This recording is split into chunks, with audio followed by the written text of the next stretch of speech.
Nous allons donc débattre ce matin autour du thème le plus sensible de la campagne électorale, l'immigration et l'identité nationale, un thème qui a fait son apparition il y a une quinzaine de jours environ. Oui, c'est l'invité surprise de cette présidentielle, avec de nombreuses questions. Est-ce que la France a perdu ses repères? Est-ce qu'elle a perdu son identité? Est-ce qu'il faut franciser?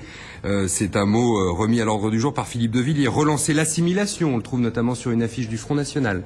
Marine Le Pen, bonjour et merci d'être avec nous ce matin. Au contraire, est-ce qu'il faut cesser les expulsions, régulariser? Sur quels critères? Votre candidate, celle que vous soutenez, Madame Taubira, propose un certain nombre de critères. Est-ce qu'il faut donner le droit de vote aux étrangers en France, élargi ou seulement au municipal? Et puis est-ce qu'il faut prôner une république du droit d'asile? Enfin, quid? Ce sera votre question subsidiaire du jour du ministère de l'immigration et de l'identité nationale. Alors merci à toutes les deux d'avoir accepté de débattre. Vous aurez exactement le même temps de parole, chronométré par des gens totalement incorruptibles en régie, je vous le garantis. Premier dossier donc sur le demain. plateau aussi sans doute Certainement. Demain l'immigration zéro. Marine Le Pen, c'est le thème du Front National depuis 30 ans. Votre père est élu le 6 mai. Qu'est-ce que vous faites pour inverser, comme il est écrit dans le programme du Front National, le flux migratoire? Bon, d'abord, je crois qu'il faut faire un petit constat, si vous voulez. C'est que on a abaissé totalement nos frontières et laissé rentrer un nombre très important d'immigrés dans notre pays, dont seulement, ce sont les chiffres du ministère de l'Intérieur, 5% ont un contrat de travail. Le problème, si vous voulez, c'est qu'aujourd'hui, nous avons en France 5 millions de chômeurs. Nous avons 2500 milliards de dettes et la communauté nationale ne peut plus assumer la charge financière de cette immigration. Alors, il faut le dire et il faut en tirer les conséquences. Tirer les conséquences, ça veut dire, en l'état, stopper l'immigration. Parce que non seulement il continue à entrer des immigrés sur notre territoire, mais on assiste à un échec total de l'intégration de ceux qui sont arrivés avant eux, c'est-à-dire depuis une quinzaine d'années. Ça, c'est le constat. Oui, je crois que se cacher, oui, mais si vous voulez, ne pas répondre à cette question-là, refuser d'y répondre, comment y est à mon avis un répondez-vous? échec. Eh bien, il faut modifier un certain nombre de règles, il faut mettre en place une politique dissuasive, en réalité. Nous croyons à une politique dissuasive en matière d'immigration. Ça veut dire quoi? Ça veut dire qu'il faut modifier le code de la nationalité. Il faut lancer un appel, si vous voulez, à l'immigration, en disant vous viendrez sur le territoire français. Le simple fait d'accoucher sur le territoire français ne donnera pas un droit à la nationalité. C'est la fin du droit du sol. Oui, je crois qu'il faut que la nationalité française s'hérite ou se mérite. Donc, il pourra continuer à y avoir des naturalisations, mais pas d'acquisition automatique de la nationalité. Parce que notamment dans les dom-toms, et je ne crois pas que Madame Taubira puisse dire l'inverse, notamment en Guyane, à Mayotte, eh bien, il y a un tiers de la population, entre un tiers et un quart, qui est clandestine. Bon, il est évident que ça crée une très grande souffrance, et notamment une très grande souffrance sociale et économique. Ça, c'est pour ceux qui pourraient souhaiter devenir français ou qui le deviennent. Pour ceux qui ne le souhaitent pas forcément, qui souhaitent venir travailler ou vivre en France, bien sûr, mais cela vous les, pour être très clair, très précis, cela vous les reconduisez à la frontière dès qu'ils sont arrêtés dans les 6 mois qui suivent l'élection de votre père? On va modifier le droit, la longueur du droit de présence. Voilà, il y aura des cartes de séjour de 3 ans qui répondront à un certain nombre de conditions. Mais quelle est l'obligation d'un responsable politique français? C'est en premier lieu de donner du travail aux 5 millions de chômeurs qui sont déjà en France. Faire venir une immigration supplémentaire, susciter une immigration supplémentaire, alors que la France, pour l'instant, n'est pas capable de faire travailler 5 millions de personnes, c'est évidemment criminel. Christiane Taubira, le problème c'est le chômage? Non, le problème n'est pas le chômage. En tout cas, il n'y a pas un vase communicant entre le chômage et les immigrés. Mais surtout, le constat lui-même n'est pas exact. Le constat n'est pas exact déjà du point de vue juridique parce qu'il ne suffit pas de naître sur le sol français pour devenir français. Non, mais... Vous savez qu'il faut répondre de plus de 5 années, d'au moins 5 années de présence continue sur le territoire et de faire le choix donc de la nationalité française. Il n'y a pas d'automatisme. Donc ça, c'est une contre-vérité. Ça n'est pas, c'est inexact juridiquement. Et Nicolas Sarkozy a durci les conditions de naturalisation avec la loi du 24 juillet en 2006. Avec notamment, et y compris de régularisation, avec notamment un critère qui est fantaisiste et qui n'est pas à l'honneur d'une république. La république, c'est le droit, donc le critère ne doit pas être fantaisiste. Le critère, c'est l'appréciation très subjective du niveau d'intégration. Par ailleurs, oui, il y a 5 millions de chômeurs en France et il y a surtout des travailleurs pauvres. Il y a une situation économique très difficile et très dégradée. Mais ce ne sont pas les immigrés qui viennent manger le pain des Français, comme on le disait il y a plus de 40 ans. On entend là, dans le propos de Madame Le Pen, on entend une espèce de fantasme de l'invasion par les hordes, et de préférence évidemment les hordes noires, parce que lorsqu'on parle de l'immigration dans ce pays, généralement, on ne parle pas de la catégorie juridique d'immigration, c'est-à-dire les personnes qui ont un statut d'immigré, donc ils peuvent venir de plusieurs parties du monde, et en général, les immigrés qui viennent d'Afrique subsaharienne, pas en général, c'est la catégorie la moins nombreuse. Donc c'est pas la lutte contre l'immigration, c'est le racisme en fait, c'est ça que vous êtes en train de dire? Il y a aussi du racisme derrière ça, mais je suis pas en train de dire en ce moment il y a des actes racistes, il y a des propos racistes. Pas loin quand même. Marine Le Pen va vous répondre et vous avez la parole juste après. Ce que je dis très précisément, c'est que dans tous les débats, lorsqu'on parle d'immigration, et vous le savez aussi bien que moi, on parle essentiellement des personnes qui viennent de l'Afrique subsaharienne. Marine Le Pen, vous avez un problème avec les gens qui viennent d'Afrique subsaharienne? Bien sûr que non, c'est faux. Évidemment, il y a là-bas des pays pauvres qui donc créent une immigration, qui est une immigration économique, ça c'est une réalité. Mais en l'espèce, vous voulez, l'incapacité qu'a la communauté nationale à accueillir une immigration supplémentaire s'adresse à quelle que soit l'origine, y compris s'ils viennent de l'Est. Ça ne change strictement rien, si vous voulez. Oui, mais d'accord, mais ça ne change rien. Le problème, c'est que nous ne pouvons plus assumer ce poids financier. On dit tout à l'heure, le problème, c'est les travailleurs pauvres. Mais je veux dire, il faut quand même être lucide. Il y a un certain nombre de personnes qui ont intérêt à l'immigration, qui ont intérêt à trouver des personnes qui acceptent de travailler pour moins cher dans des emplois qui sont des emplois difficiles. Or, c'est un peu ce qui se passe dans la restauration, c'est un peu ce qui se passe dans le bâtiment. Plutôt que d'augmenter les salaires, de valoriser les salaires pour que nos compatriotes acceptent de remplir ces emplois, eh bien, somme toute, on pousse à la baisse les salaires. C'est déjà ce qui avait été fait dans les années 70. Et on dit, mais il y a là un réservoir humain considérable qui, évidemment, acceptera de travailler dans des conditions beaucoup plus difficiles. C'est un peu un nouvel esclavagisme, objectivement. Hein.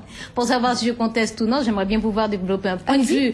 Moi, vous m'interrogiez tout à l'heure sur le chômage. Donc, j'ai dit qu'il y a non seulement des chômeurs, mais qu'il y a aussi des travailleurs pauvres. Je ne dis pas, comme reprend Madame Le Pen, comme croit reprendre Madame Le Pen, je ne dis pas que le problème, ce sont les travailleurs pauvres. Je dis qu'il y a la réalité d'une situation économique difficile et dégradée dans le pays. Ceci étant, je rappelle que j'ai bien dit qu'il n'y a pas de vase communicant entre l'immigration et les travailleurs. Alors, je suis ravie d'entendre Madame Le Pen dire que... C'est un mot assez vous fort. permettez... oui, mais on ne fait pas n'importe quoi avec les mots, s'il vous plaît. On va y revenir là-dessus. Non, c'est pas de l'esclavagisme lorsque les gens sont sous-payés. Ça n'est pas de l'esclavagisme. C'est une surexploitation. Ça n'est pas de l'esclavagisme. Et je crois que si on veut traiter un sujet aussi difficile, aussi délicat, aussi sensible, sérieusement et politiquement, on doit être précis dans les mots. Alors, je dis surtout que c'est intéressant de dire que il y en a que ça intéresse d'avoir effectivement une main-d'œuvre corvéable et malléable. Mais je ne vois aucune proposition qui vise à sanctionner les entreprises qui effectivement embauchent des clandestins. Je ne vois aucune proposition qui vise C'est déjà dans la loi, Madame Taubira. Je parle, oui, mais je parle de proposition. Alors, il y a des tas de choses dans la loi aussi. La lutte contre l'immigration clandestine, elle est dans la loi. Alors, n'en parlons pas. Il suffit qu'il y ait la loi. Alors, justement, il faut appliquer aussi les sanctions. Je prends deux exemples. Le premier exemple qui prouve qu'il n'y a pas ce vase communicant, c'est cette fameuse entreprise de Bretagne, en ce moment. Oui. Vous voyez bien, il y a 3 millions de chômeurs, mais cette entreprise de Bretagne avait des travailleurs qui étaient en situation pseudo-régulière, puisqu'en fait, ils avaient des papiers qui ont été expulsés. Ça, c'est un premier exemple. Le deuxième exemple, c'est Cachan. Les expulsions de Cachan, où on sait que plus de la moitié des personnes étaient en situation régulière, dont certains Français par naturalisation, et que dans l'ensemble, il y avait une très large majorité qui avait un emploi. Or, aucune mesure n'a été prise contre les entreprises qui recrutaient ces personnes, donc, qui les faisaient travailler. Ou plus exactement, l'application des lois qui existent déjà pour punir les entreprises qui ont recours au travail au noir. Mais bien entendu, alors comment on peut tolérer, mais dans quelle démocratie, dans quelle république on tolère la transgression des lois par des opérateurs économiques et qu'on fait de la chasse à l'homme et même de la chasse à l'enfant dans des écoles? C'est quand même extraordinaire. Est-ce qu'on est en démocratie? Est-ce qu'on est en république? Donc je dis qu'en plus, il faut revenir un peu aux chiffres. De quoi parlons-nous? Parlons-nous de l'immigration en tant que telle ou parlons-nous de l'immigration clandestine? Si nous parlons de l'immigration clandestine, essayons de prononcer quelques chiffres. Tout en sachant à quel point l'immigration clandestine est difficile à estimer. Mais le ministre candidat, ministre de l'Intérieur lui-même, avance quelques chiffres. Donc on peut regarder cela et voir comment la société française est en péril. 5 millions de chômeurs sans doute. Le ministre de l'Intérieur, qui est plutôt porté à l'excès, dit qu'il y a entre 200 et 400 000 immigrés clandestins. Le GISTI, lui, estime qu'il y a le double des demandeurs d'asile en immigrés clandestins. Alors, il y a 60 000 demandeurs d'asile. Alors, est-ce qu'on va continuer longtemps à faire l'équation?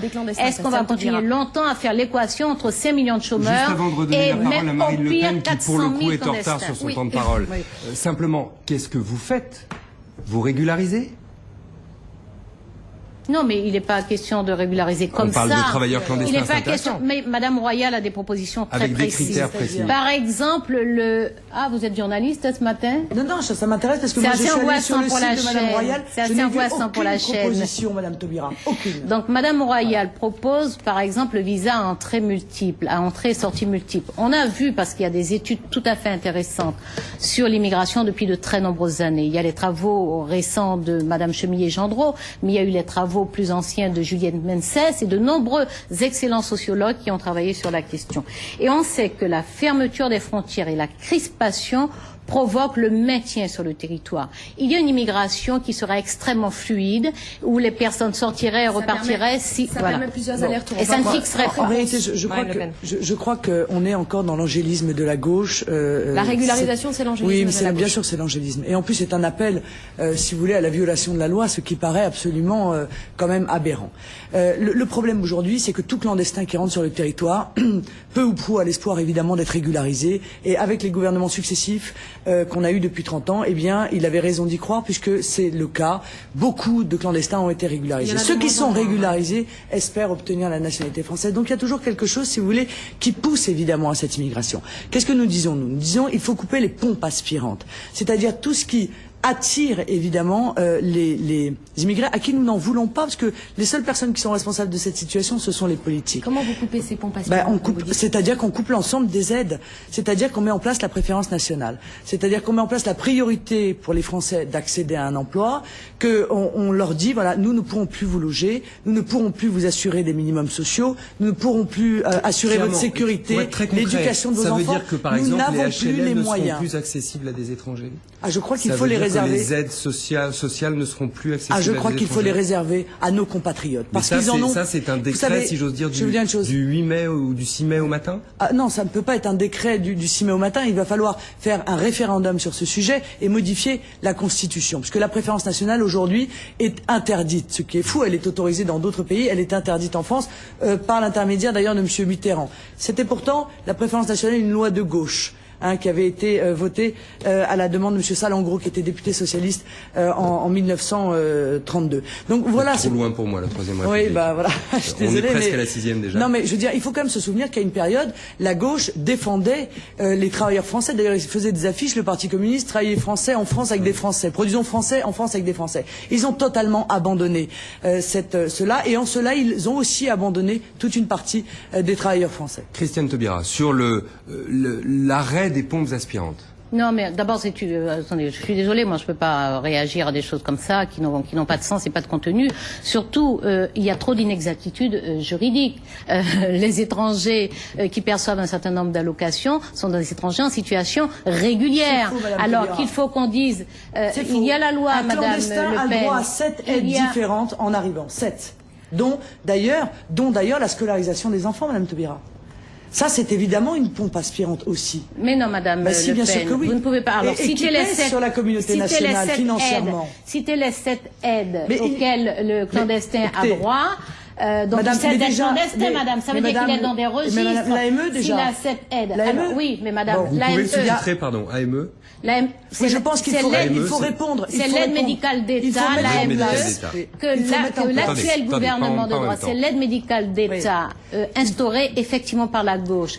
Parce que dans le souci de la santé publique, c'est-à-dire du niveau de santé de la population française, il est important de soigner chacun. Il est important de soigner chacun. Et la gauche a instauré la CMU pour pour les Français et l'aide médicale d'État pour ceux qui, effectivement, n'ont pas un statut juridique. Que vous Non, mais, contestez, madame, Marine Le Pen. il y a un moment donné, il faut quand même comprendre qu'il y a des gens qui travaillent, Madame Taubira, et qui payent tout cela. Vous comprenez? Or, il y a de moins en moins de jeunes... et qui paient beaucoup d'impôts Madame, dans il y a ce aussi pays, Madame beaucoup Le Pen. d'étrangers qui sont au chômage dans notre pays. Beaucoup d'étrangers qui sont au chômage. Alors, qu'est-ce qu'on leur donne? Faut savoir s'ils Qu'est-ce mangent, qu'on leur faut dit? savoir s'ils mangent le travail des Français ou Non, s'ils mais sont Madame au chômage. Il ne Taubira, peut pas être moi les je deux. veux bien. Non mais écoutez, nous avons 5 millions de chômeurs, dont des Et centaines de maximum milliers 300 000 déjà clandestins. d'étrangers qui sont en situation régulière et qui sont au chômage. Et Vous voulez maximum 300 000 clandestins. continuer à faire entrer Élevez un peu l'immigration. Élevez un peu votre Mais madame, propos. oui, mais je lève pas Arithmétiquement, mon- vous dites vous-même 5 millions de chômeurs. Le ministre de l'Intérieur lui-même dit 300 000 clandestins. Parce que vous croyez, je crois le ministre de l'Intérieur, Comment on moi, fait Madame Taubira. l'arithmétique? Tout d'un Mais coup, vous savez lui bien donnez- qu'il n'y a pas 5 millions tout d'un coup, vous lui clandestins dans donnez ce pays. vous lui donnez Non, c'est lui qui est une en poste pour confiance, vous avoir avez les meilleurs confiance. chiffres. C'est Marine Le lui Pen. qui est en poste pour Oui, avoir les bien meilleurs sûr. chiffres. Et j'ai dit d'ailleurs qu'il avait Madame, tendance à l'excès. je vais vous donner un exemple des chiffres de M. Sarkozy. Vous n'avez pas encore cité les 7 aides auxquelles le clandestin a droit. Il a dit il y a 3,2 millions, il y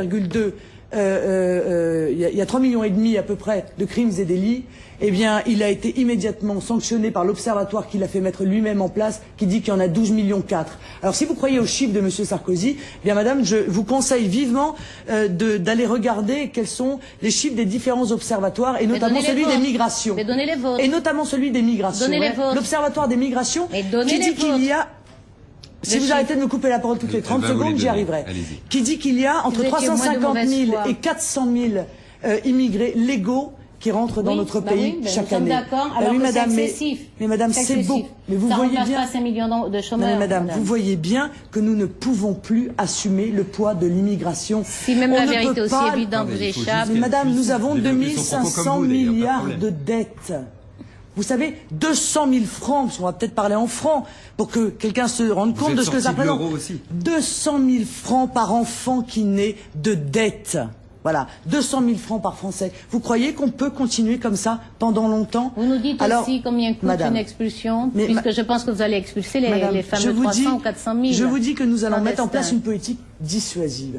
Je dis que on a fait appel, et nous étions contre, à une immigration de travail dans les années 70. Aujourd'hui, nous ne pouvons plus faire appel à une immigration de travail. Il n'y a pas de travail. Par conséquent, il serait légitime que les immigrés qui ne sont regardez venus pas pour les travailler, chiffres de la NPE, madame, Madame qui Le seraient Pen. venus pour travailler, on leur dise, écoutez, on est désolé, nous n'avons plus de travail. Donc- et pour donc, pouvoir pour- remettre notre économie, pour pouvoir mettre en place un co-développement, dont Mme Ségolène Royal parle beaucoup, mais pour l'instant, on n'a pas les moyens de le faire, ce co-développement. Moi, je suis allée, Madame Taubira, au siège de l'ONU à New York en décembre 2003 pour faire une conférence sur le co-développement avec l'Afrique. Je suis pour le co-développement avec l'Afrique, mais je ne vends pas des mensonges, voyez-vous. Et je dis, tant que nous n'arriverons pas à le remettre notre co-développement avec économie, l'Afrique, on aura vraiment tant tout que nous entendu. n'arriverons Vous pas à remettre terminez, notre Madame économie Taubira, vous sur pied, eh bien nous n'arriverons pas à aider les pays dont sont originaires les immigrés pour fixer les populations On dans leur entend pays clairement les d'origine. propositions du candidat du Front National à travers sa directrice de campagne là.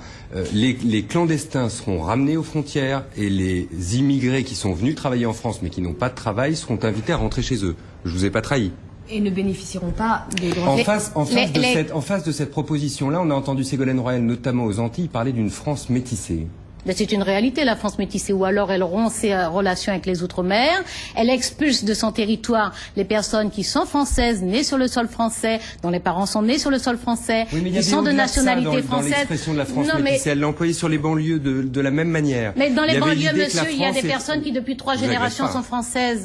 Monsieur. Je dis pas le non, mais contraire. alors il faut me dire si cette république est une république ethnique. Dans ce cas-là, on reprend le débat sur notre base. Si par contre c'est une république, une communauté de citoyens, des personnes qui depuis 3 générations sont françaises, je vois pas quel problème ça peut vous C'était pas poser le point. de reconnaître la république. Christophe Taubira, Alors sur est-ce la que pour question résoudre des ce problème, expulsions, est-ce que sur la pour question résoudre- des expulsions, même si je veux bien que vous rendiez hommage à la directrice de campagne du Front National, sur la question des expulsions, monsieur, il y a 400 000 clandestins, paraît-il, c'est excessif, je répète, le justice dit 120 000.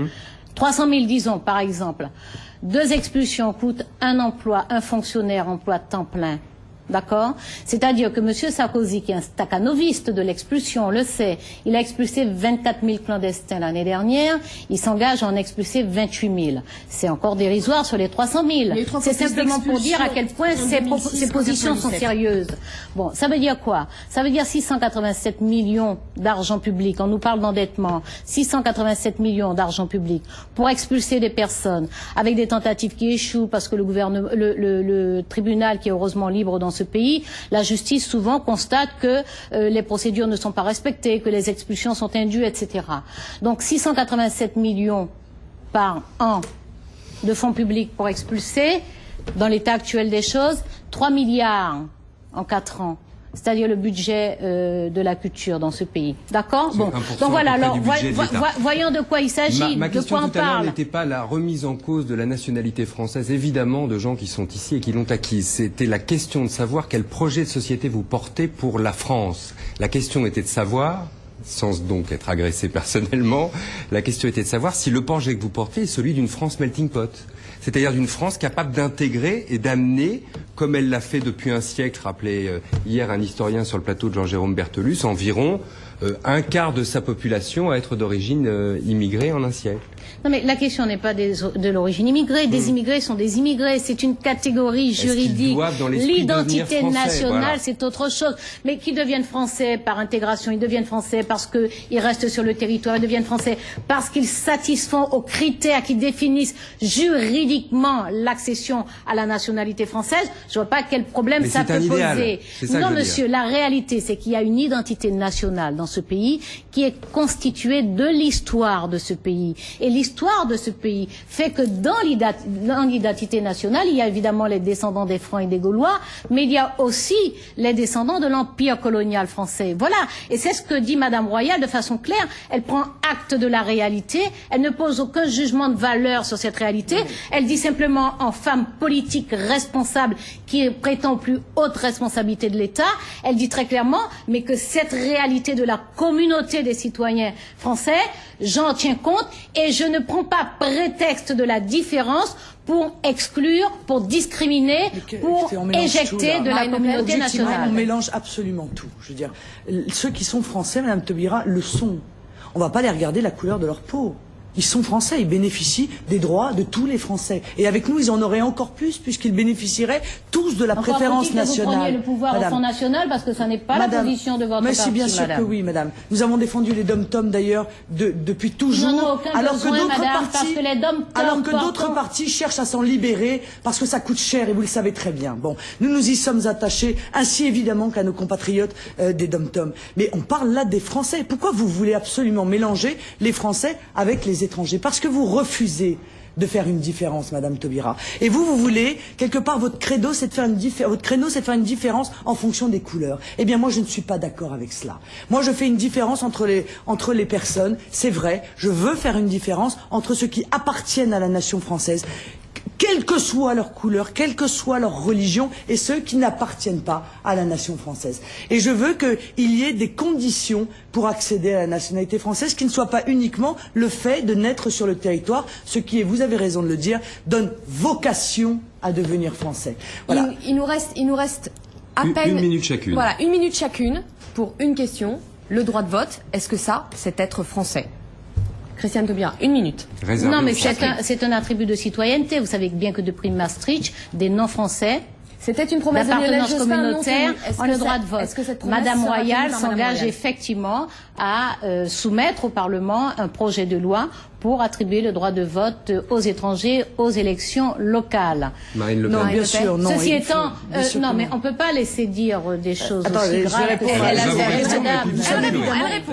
Nous sommes évidemment absolument contre le droit de vote donné aux étrangers. Parce que voyez-vous, le bulletin de vote, c'est aujourd'hui la seule chose qui différencie un Français d'un étranger dans son propre pays. Je pense qu'on peut au moins lui conserver cette petite spécificité avant, s'il élit Jean-Marie Le Pen, de lui en donner d'autres. Madame Taubira, pour la conclusion. Non, simplement, je crois que bon, on a entendu de nombreux clichés et des choses extrêmement malhonnêtes, profondément malhonnêtes, mais il y a une mémoire dans ce pays et les gens savent qui est le Front National et que ce qui fait la densité d'une parole politique, ça n'est pas de fausses indignations sur un plateau plateaux de télévision, mais bien des pratiques, mais bien des positionnements. Donc l'identité nationale, je le dis très clairement, c'est l'identité nationale des Français, et je ne mélange pas. Je dis justement qu'il faut arrêter de mélanger, il y a des catégories juridiques. Contre la nouvelle passion du Front National pour les personnes colorées, personne n'y croit parce qu'on connaît, et il y a des condamnations récentes encore. Moi je ne fais pas de différence. Vous ne cessez de faire des différences en fonction de la couleur de la peau. Je trouve que c'est un comportement raciste. On connaît ceux qui ont été fusillés à Marseille, Ibrahim Ali, Warren Brouham. Donc voilà, le Front National ne peut pas nous duper sur ce terrain-là. Vous tombez dans l'invective parce que vous n'avez pas d'argument. Vous avez des conseillers régionaux condamnés pour discrimination et incitation à la haine en 2005. Puisque c'est votre obsession, nous avons des conseillers régionaux de couleur aussi. Et on vous a pas attendu. Madame, vous tombez dans l'invective parce que vous n'avez pas d'argument. Parce que le projet de votre candidate en matière d'immigration est totalement vide, que vous n'avez rien à proposer si ce n'est de continuer dans la même direction qui est dramatique. Confiance pour le co-développement. Oui, madame, elle veut être présidente de la République française, pas présidente d'Afrique. Donc, si vous voulez, Merci à toutes les deux d'avoir accepté ce débat. On savait que ce serait difficile, mais vous avez pu vous exprimer. C'est pas si mal. Oui, en cette période électorale. Merci à toutes les deux. Merci beaucoup, mesdames. Merci pour l'invitation. Bonne journée.